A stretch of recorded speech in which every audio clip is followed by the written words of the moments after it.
السلام عليكم ورحمة الله وبركاته، اللهم صل وسلم وبارك على سيدنا محمد وعلى آله وأصحابه أجمعين. ازيكم حبايبي، عاملين ايه؟ ازيكم؟ كل سنة وانتم طيبين. بمناسبة قبول مولد النبي عليه أفضل الصلاة والسلام. اللهم صل وسلم وبارك عليك يا حبيبي يا رسول الله. حبايبي، طبعا هنا معايا نص كيلو من الفول، هنعمل حلاوة المولد النهاردة إن شاء الله.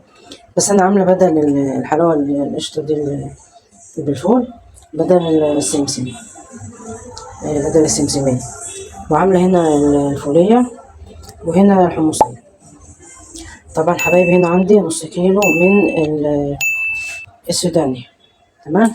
هنحط كده في الفرن علشان يبقى ايه، يعني هو مندي دلوقتي، انا جايباه من امبارح، فبتحطيه في الفرن عشان ايه يبقى ايه، ومحمس كل حاجة، بس مندي يعني بايت. بس كده هنحط دول كده في الفرن. الأول هنحمس دول ودول كده. بس بالنسبة للقشطة مش بتتحمس، مفيش حاجة فيها بتتحمس، إنما هي جوز الهند والجيلاتين والسكر. بس السكر بس هنحطه بتاع اهو كوباية سكر، وهنا عسل الجلوكوز، هنا مية ورد، وهنا واحدة فانيليا، هنا عندي كوبايتين من المياه. بس هنحط بقى معانا تمام. هنا معايا كوباية بسم الله الرحمن الرحيم من السكر. تمام. ده بالنسبة للقشطة بتاعتنا، حلاوة القشطات على رأي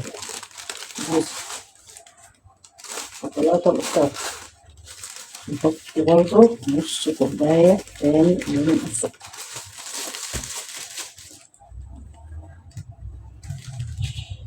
وهنا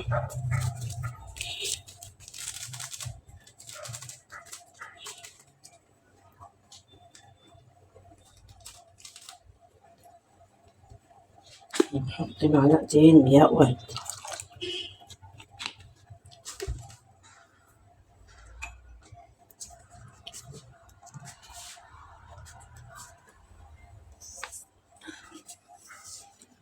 مش بدأت تتفتح العلبة بتاعت العسل. معلقة واحدة يعني مش كبيرة أوي عشان هي هيتحط لها جيلاتين. المية دي كده هتغلي معلش عفوا، تغلي بالسكر، وهندوب كده معلقة الجيلاتين هنا، قصدي الجيلاتين، هندوبها في كوباية، وجنب منها نشا مع بعض كده، عشان بس تبقوا عارفين يا بنات حلاوة الحلاوة اللي هي ايه، اللي هي البيضة اللي بنسموها حلاوة القشطة يعني كده. يعني هنا أنا حمست الفول يا ولاد زي ما شايفين كده. هنحط، أنا شلته من الصينية حطيته هنا لأن الصينية سخنة، وهنحطها في الفرن. دي مش هينفع تتحط في الفرن يا ولاد. ده بالنسبة للحمص. نبقى ايه، الحمص هنحطه برضه في الفرن عشان يندي شوية.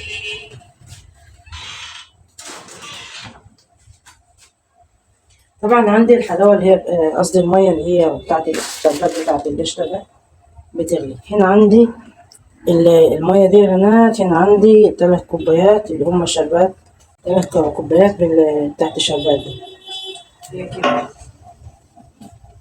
هنا عندي عصرة ليمونة، خليها بس بعد الصبح. عارف ان انا حطينا كوباية ونص، يعني انا هزود اللي هي الحلاوة بتعجب الأولاد، بزودها شوية. وعندي واحدة، ده مج من اللي بنشرب بيه شاي، هذا كوبايتين كده من المج يا ولاد، من المج بتاع الشاي، عشان متبقاش مسكرة أوي،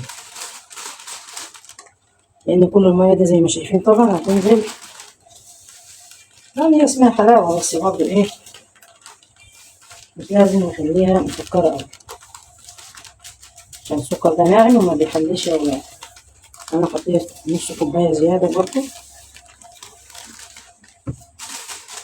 بس كده. هنا عندي عصرة ليمونة،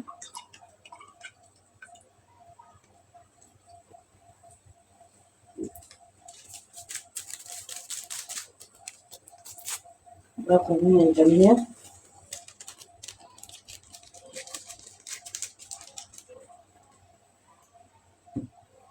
وبرضه ماء الورد لازم عشان يدي طعم. منكترش من المياه بتاع اللبن. ونجيب هنا عسل جلوكوز معانا، بسم الله، نعملها كده. الشربات دي يا ولاد للفول، قصدي للسوداني وللحمص، مش لحاجة واحدة يعني. كده كفاية عليهم معلقتين من عسل الجلاكوز. كده نخلي بقى ايه المياه اللي تقعد تغلي. عصرة ليمون تاني. كده تمام. دي المكونات اللي احنا هنعمل بيها الفول اللي هو السوداني والحمص. تمام. طبعا انا هنا دهنت بسم الله الرحمن الرحيم ده الجيلاتين يا ولاد.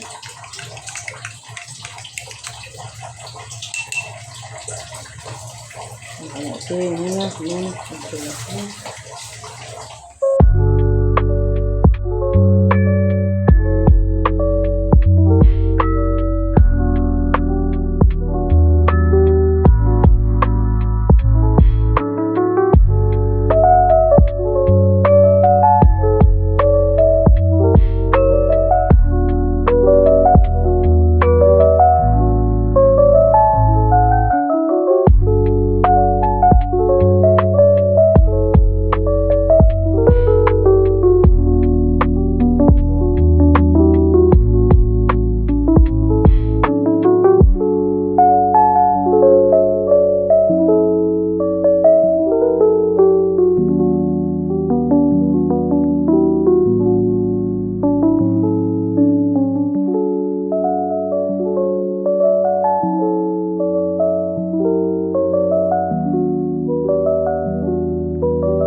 نجيب احنا معانا دلوقتي خلاص كده خلصنا.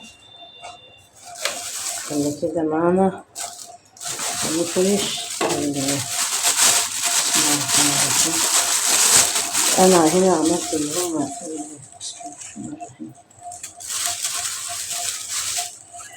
عملت قصدي فرشت الدور كده. هنفرش معانا المكسرات جوز الهند ده.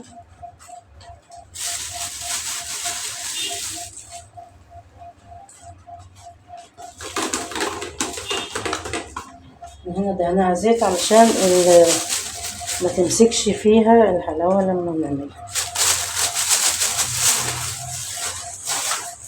هنجيب تاني معانا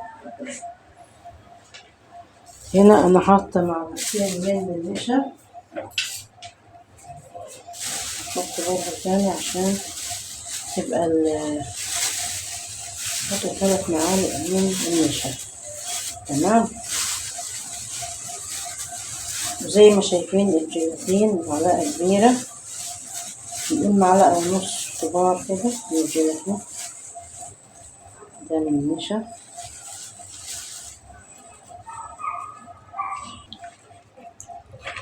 هنجيب هنا المضرب معانا علشان والله العظيم انا مش عارفة اقول لكم ايه على الاصوات. معلش يا ولاد خليكم معايا كده، استحملوا معلش معايا الدوشة دي.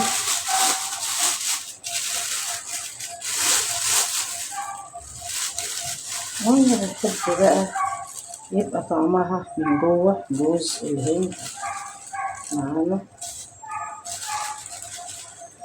ده.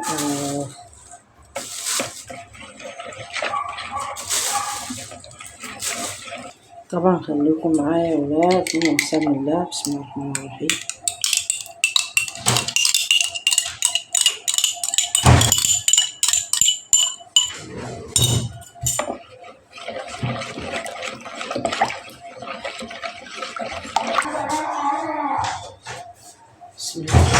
الرحيم.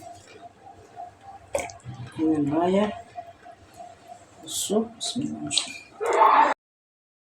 بصوا لقيت بتاع ده النشا اللي انا حطيته مع الميه، لقيته سقع عليها فما جمدش، ما جابش الجيلاتين، ما عملش حاجه، فاضطريت احطها على النار تاخد ايه 2-3. بسم الله الرحمن الرحيم.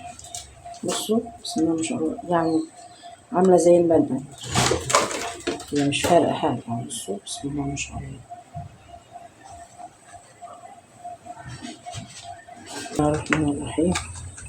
وهتحطيه في التلاجة للأولاد. حطي سوداني كده.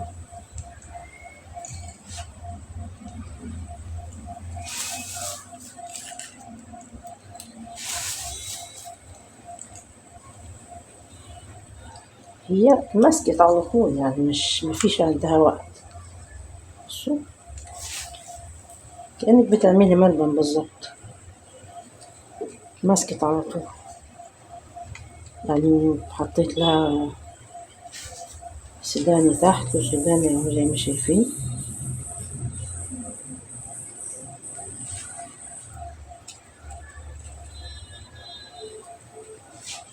مسكت على طول.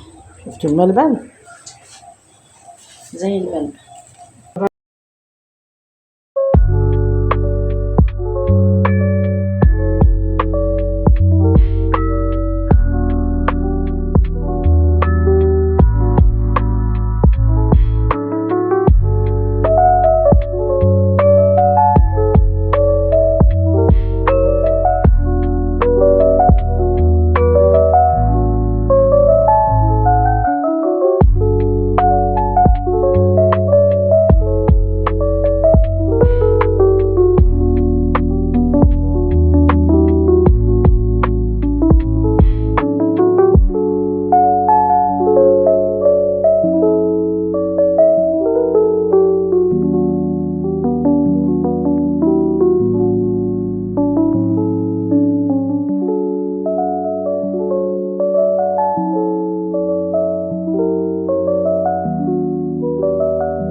كده بقى طبخ انا الحلاوه بتاعي. بصوا نقطع هنا بسم الله، معلش بس عشان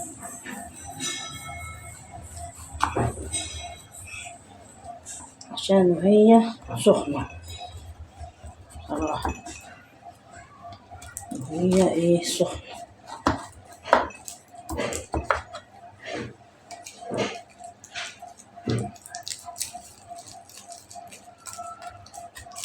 تبقى ايه القطعة مسواية، يعني معلش.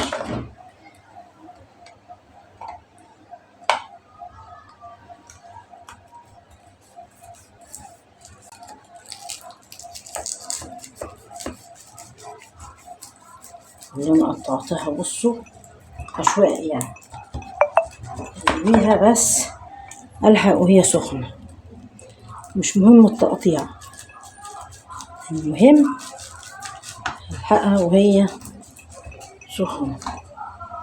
هتقطعيها دي بصوا هي سخنة مولعة على كده.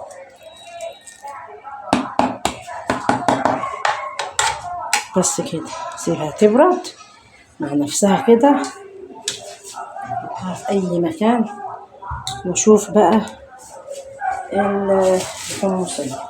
بس ايه رأيكم يا ولاد في الحمصية والفولية دي؟ أنفع ولا ما ينفعش؟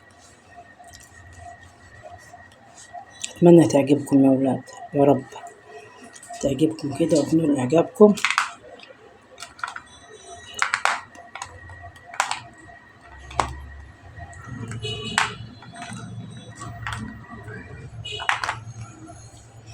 اجيب بقى القشطاطة دي واوريها لكم كده. يلا بينا هنقطع ايه القشطاطة، واتمنى تعجبكم يا ولاد وتنولوا اعجابكم.